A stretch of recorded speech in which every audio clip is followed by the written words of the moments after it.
It's always so inspiring to see someone never give up in the face of adversity, to push forward and achieve great things. Like Rocky, or Will Smith in I, Robot, when he was telling people like, hey, these robots are a little fishy. And they said, hey pal, you just blowing from stupid town? And then turns out he was right and he still protected us anyway. Point is, this is the backbone to so many of the best stories ever told in books, movies, TV shows, and anime. It's like one of the 10 commandments of anime for every protagonist, just that never quitting attitude. But in the real world, when companies in particular adopt this never give up mentality, it's pretty embarrassing and pathetic. In particular when it comes to Meta. Or, as you know them, Facebook, because nobody really knows this fucking clown company is anything other than Facebook. Meta's been on a bit of a cold streak recently, with the most recent embarrassing blunder being the Metaverse. More like Meta reimburse everyone who bought into that scam. Being sold as like the way of the future. Nowadays, it's just a barren, empty wasteland of broken dreams and broken promises. The goofballs just made a virtual reality experience more primitive than Roblox and Second Life. It's just shameful. But they didn't give up. They didn't quit. They said, you know what? That was so good, we're gonna do it a second time.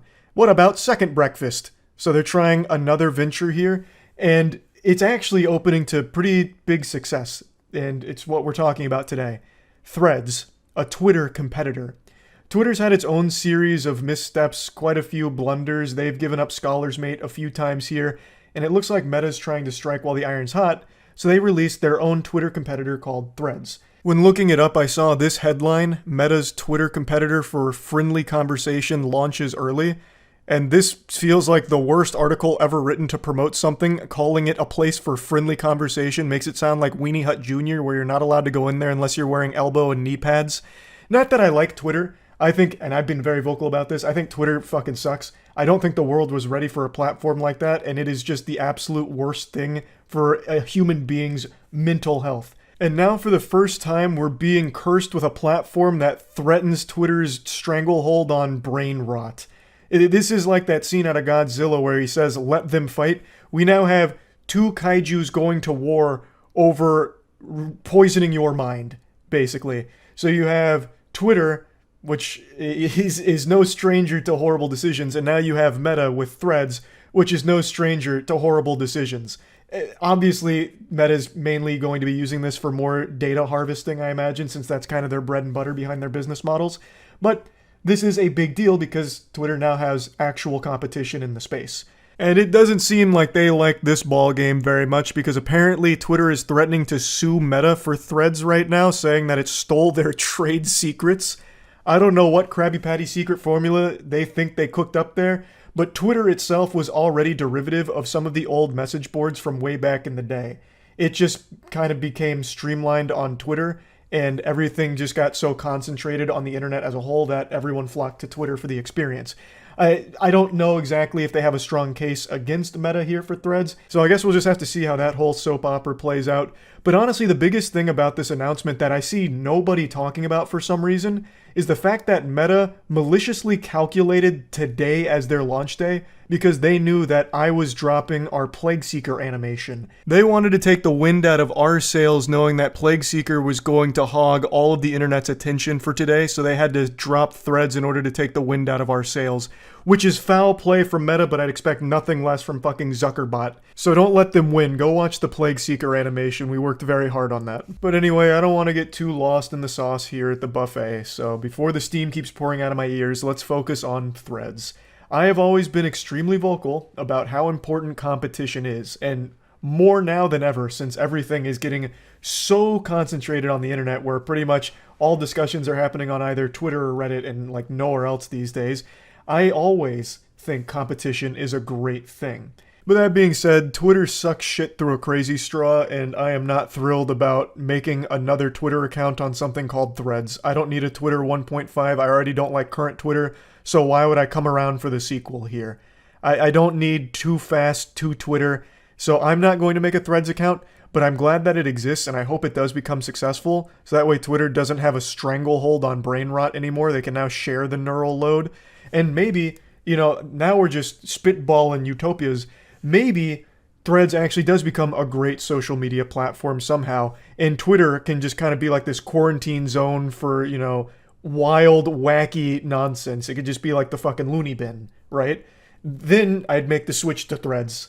But for now, I don't need another Twitter. So I'm not going to be signing up for it. I'm not exactly, scratching at my neck for more of that experience.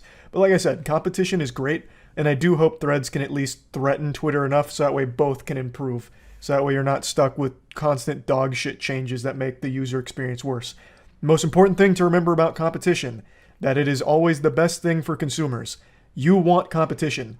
This isn't me trying to hypnotize you. I'm telling you a fact. You want competition. You don't want one entity to have all of the power when it comes to a market share like this. So it's good. But I don't like Twitter, so I'm not making a Threads account for more Twitter. But I'm out here rooting for it, even though it is one of Meta's.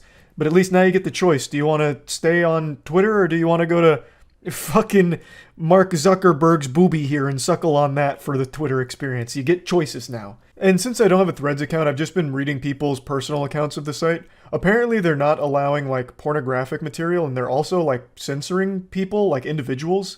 I don't know how true these claims are right now because I'm getting conflicting information from different sources. And if both of these claims are true, the censorship is a big L, but not having it constantly feeding you pornographic material, I actually think is a good thing. I don't know if that's a hot take or not. I was talking about this on stream last night. I never stopped to think about just how weird it was that Twitter's a platform that you have to be 13 or older to sign up for, and it just has porn plastered all over the place. And it's super common, especially in replies. And this is a platform that is, again, 13, which is below the legal age for porn consumption, which is 18.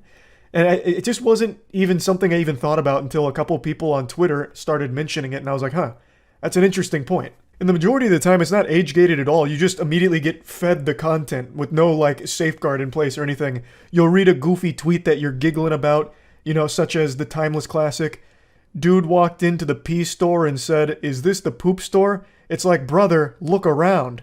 And you're, busting a gut laughing at it, having an old belly laugh, and then you scroll into the reply section to see who else is laughing with you, and then bang, just a full picture of a gaping, leaking butthole and an OnlyFans link. And it's like, what the fuck? So yeah, I'm not exactly going to be crying about the lack of porn on Threads if that is the decision they decide to make.